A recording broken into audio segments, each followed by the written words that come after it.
名嘉华城百货公司开18档，确定新历11月30日要收起来。过去是百货公司刷来变做高级的办公室大楼。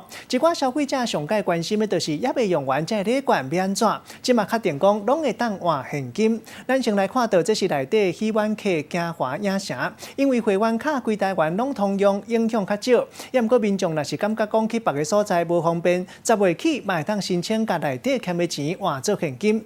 另外，还有12楼这个结婚会馆，若是已经订结婚岛或者是买艺，拢会当改去别经业者，嘛会当直接退钱。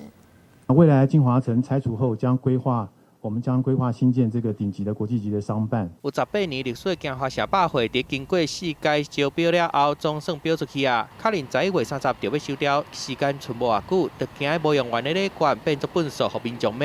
金华城决定，这个礼券拢会当提起甲因换现金。兑换成现金化，在10天左右把所有作业方式提出来，同时会公告。金华城就要关门啊！不过到9月底，周年庆未有改变，10月嘛有规划感恩庆，即马预计阁要办封馆拍卖。停业进前用上优惠的价销，送好康的互楼主顾。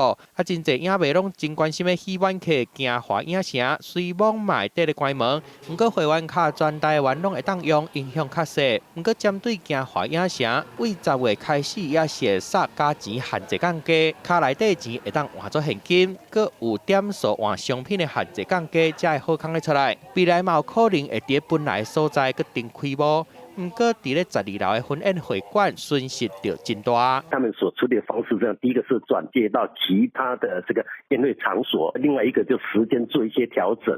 婚宴会馆讲，本来甲百货公司的契约是到明年年底，结果即马互提早解约，包括婚宴甲买艺，影响超过2000外刀。即马毋若全部拢爱退掉，有诶该赔偿，呼吁民众手头若是阁有现金抵用券，一定爱伫关门之前赶紧用完。老品牌百货公司关门，馆内头家就算真无奈，嘛敢会当赶紧杀应对的措施出来，保护消费者的权益。记者综合报道。